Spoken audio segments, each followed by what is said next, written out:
झूले की आवाज?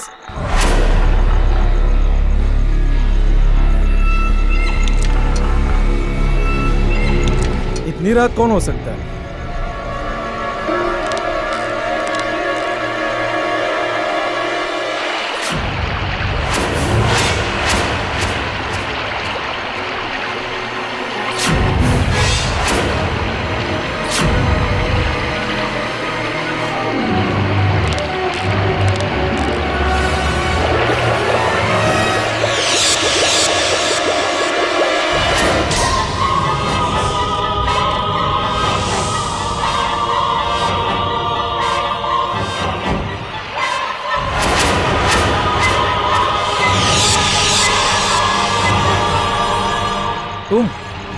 तुम्हें मैंने मना किया था ना यहाँ आने से। इतनी रात गए तुम यहाँ क्या कर रहे हो? मुझसे इतनी ऊंची आवाज में बात मत करो। मुझे ये बिल्कुल पसंद नहीं। कल तुमने मेरी बेइज्जती की और मुझसे अपनी बेइज्जती सहन नहीं होती। पागल हो क्या? कल तुम्हें मना करने के बाद भी तुम यहाँ आ गए। अब चुपचाप यहाँ से चले जाओ, वरना तुम्हें कल की तरह मार मार के यहाँ से बाहर भगा दूंगा। कल उन लोगों के सामने मैंने तुम्हें कुछ नहीं कहा था, पर आज मैं तुम्हें नहीं छोड़ूंगा, क्योंकि कोई मुझसे ऊंची आवाज में बात करे ये मुझे बिल्कुल पसंद नहीं। अच्छा, अब मैं तुम्हें बताता हूँ मुझे क्या पसंद है। भागते हो कि नहीं? मैंने तुम्हें एक बार कहा ना, मुझे ऐसे लोग बिल्कुल पसंद नहीं जो मेरी बेइज्जती करते हैं।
How come you are here, my son?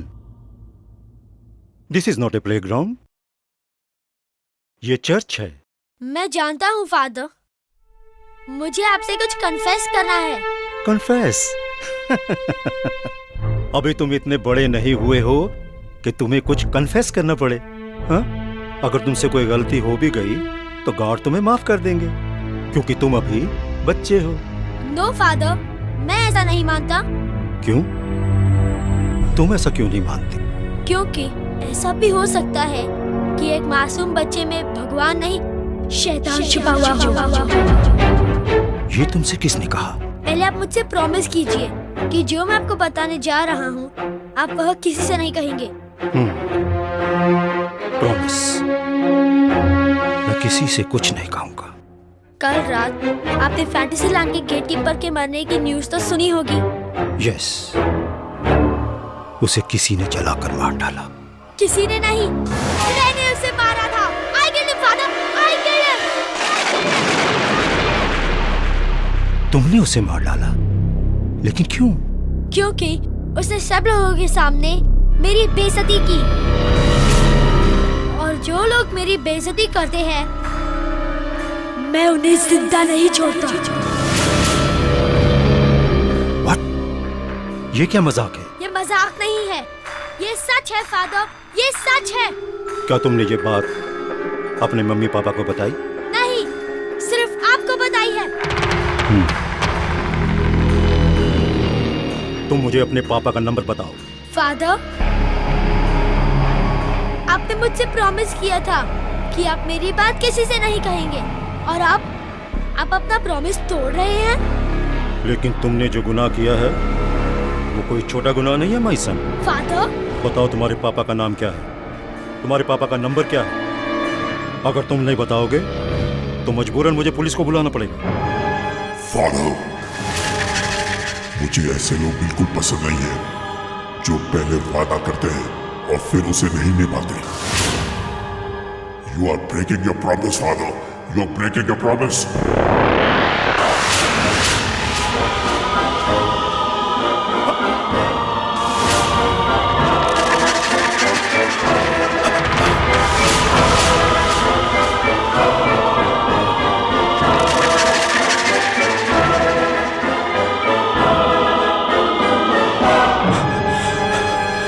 कौन हो तुम? यहाँ क्या कर रहे हो? ये गॉड का घर है.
ये तो फादर क्रिस्टो की आवाज है. I think he needs help.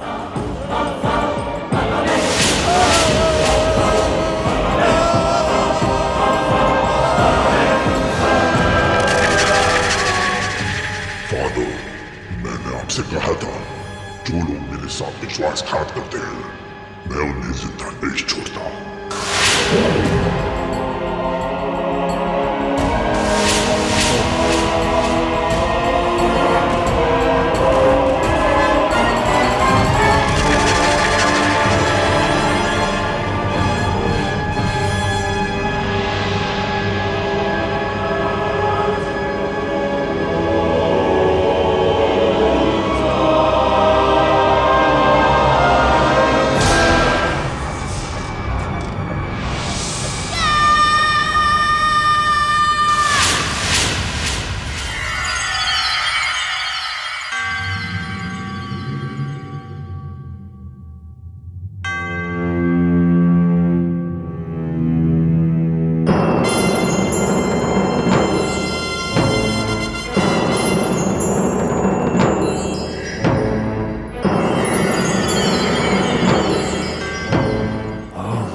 I don't know.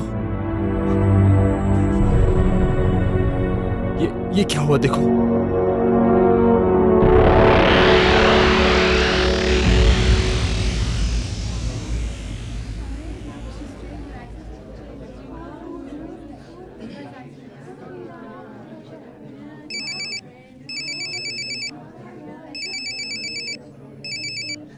हाँ आलिया, रणवीर, कहाँ हो तुम? मैं यहाँ डॉकयार्ड में हूँ।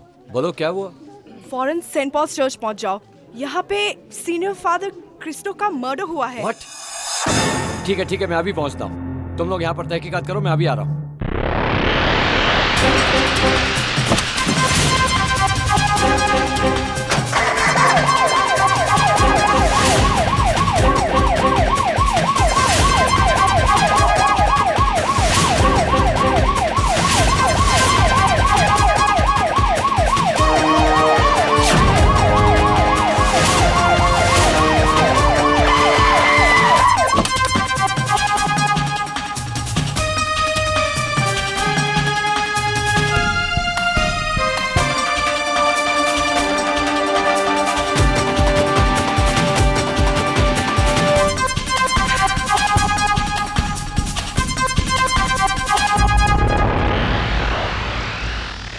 रणवीर, मौत जलने से हुई है, लेकिन जलाने का तरीका समझ में नहीं आया।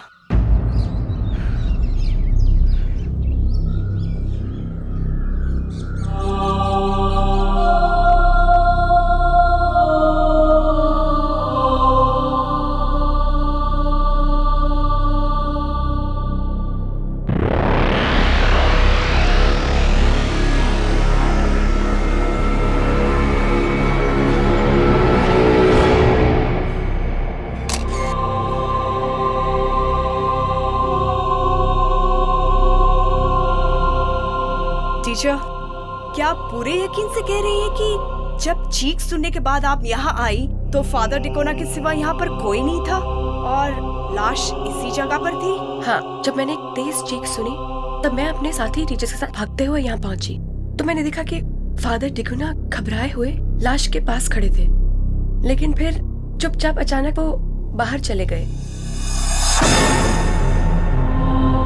मैं आपसे कुछ सवाल करना चाहता हूँ, लेकिन मेरे सवालों का जवाब देने से पहले ठीक से सोच लीजिएगा। जी पूछिए। फादर क्रिस्टो की मौत के बाद फादर डिकोना इस चर्च के हेड प्रीस्ट बनने वाले थे। क्या आप मुझे बता सकते हैं कि उन दोनों के बीच में कैसे संबंध है? जी, ये तो मैं नहीं जानती। मैं बताती हूँ। फादर क्रिस्टो और फादर डिकोना के विचार आपस में बिल्कुल नहीं मिलते थे। फादर क्रिस्टो अंधविश्वास पर बिल्कुल यकीन नहीं करते थे, जबकि फादर डिकोना वो उन सभी बातों पर यकीन करते थे, इसलिए अक्सर उन दोनों में बहस हुआ करती थी। क्या ये सच है टीचर? हाँ, ये सच है। मैंने भी फादर डिकोना को उनसे बहस करते हुए कई बार देखा था। वो दोनों एक दूसरे को बिल्कुल पसंद नहीं करते थे और इसलिए हमेशा एक दूसरे को नीचा दिखाने की कोशिश में लगे रहते थे। फादर क्रिस्टो का मानना था कि चर्च को अंधविश्वासों में बिल्कुल यकीन नहीं करना चाहिए, जबकि फादर डिकोना चर्च में प्रार्थना करने आए सभी लोगों में अंधविश्वास फैलाते रहते थे, इसलिए फादर क्रिस्टो उनसे नाराज रहते थे।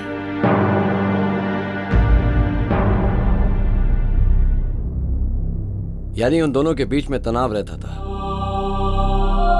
Well, thank you teachers, thank you very much. चलो Alia.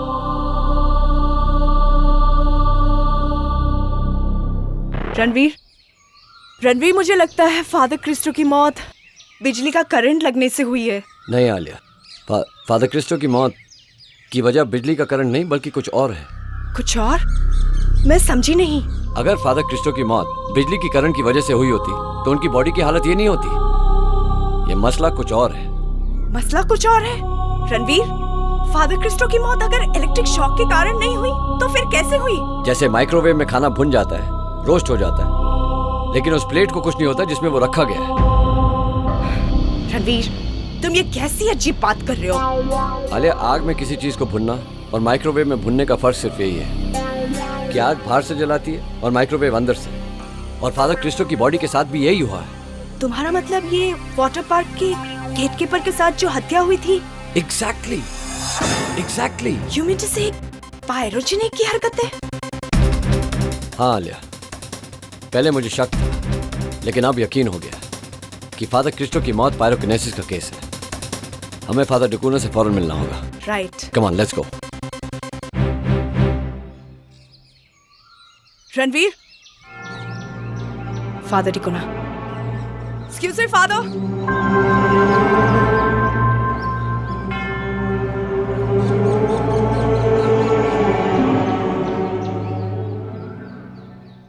Hello father. Hello. Hello father. Hello my son. Father, मेरा नाम रणबीर है, ऑफिसर ऑन स्पेशल ड्यूटी, और ये मेरी कोलीग आलिया है। कहिए, how can I help you? Father, आपके हेड प्रीस्ट फादर क्रिस्टो की हत्या हो गई है, और उनकी डेड बॉडी के पास सबसे पहले आप थे। फिर अचानक उन्हें छोड़कर आप कहाँ चले गए? फादर, आप इतना रिलैक्स कैसे दिखाई दे रहे हैं? जबकि सारा स्कूल और सोसाइटी ये खबर सुनकर शॉक रह गई। माय सन, जब भी किसी की मौत आती है तो उसे कोई रोक नहीं सकता। एक दिन गॉड सभी को अपने घर बुला लेता है। हम सबको वहीं जाना है जहां पर फादर क्रिस्टो गए हैं। माय सन, मुझे भी फादर क्रिस्टो की मौत का बड़ा अफसोस है, पर क्या कर सकते हैं, होनी को कौन टाल सकता है। लेकिन फादर, जिस तरह फादर क्रिस्टो की डेथ हुई है वो नेचुरल नहीं है, उनका मर्डर हुआ है। क्या आपको ऐसा नहीं लगता? यस माय चाइल्ड, उनकी डेड बॉडी देखने के बाद मुझे भी कुछ ऐसा ही महसूस हुआ था। फादर, आपको देखकर ऐसा नहीं लगता कि फादर क्रिस्टो की हत्या के बाद आपको कोई दुख हुआ है? आप तो अपना दिन का सारा काम ऐसे कर रहे हैं जैसे कि कुछ हुआ ही नहीं। तो क्या मैं अपनी ड्यूटी भूल जाऊं? माय सन, आप नहीं जानते कि फादर क्रिस्टो की मौत के बाद इस चर्च की सारी जिम्मेदारियां मेरे कंधों पर आ गई हैं। अब सिर्फ मैं ही इस चर्च का इंचार्ज हूं। यही सब जानकर तो मैं आपसे सवाल कर रहा हूं। फादर क्रिस्टो की जलने से मौत हुई है और आप वहां मौजूद थे। आपके सिवा वहां और कोई नहीं था, इसलिए सिर्फ आप ही जानते हैं कि वहां क्या हुआ होगा। तो क्या आप मुझ पर शक कर रहे हैं?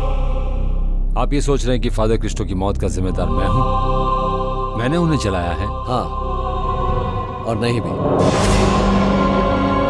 क्योंकि मुझे पता चला कि आप दोनों के बीच में अनबन थी। सिर्फ आप ही एक शख्स हैं जिन्हें फादर क्रिस्टो की मौत के बाद सबसे ज्यादा फायदा होने वाला था। सारे आई विटनेस भी आप ही की तरफ पॉइंट करते हैं कि उनकी डेथ के बाद उनकी बॉडी के पास सिर्फ आप ही मिले थे।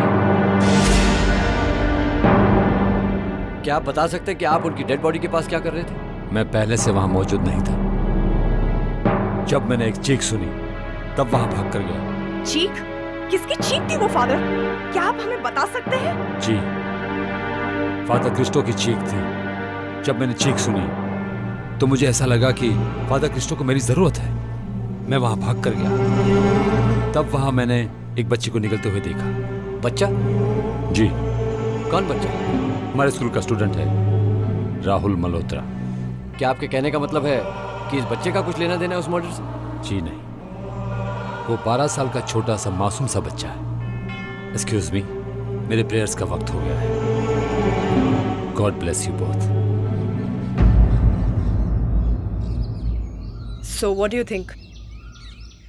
ये तो बच्चे से मिलने के बाद ही पता चलेगा।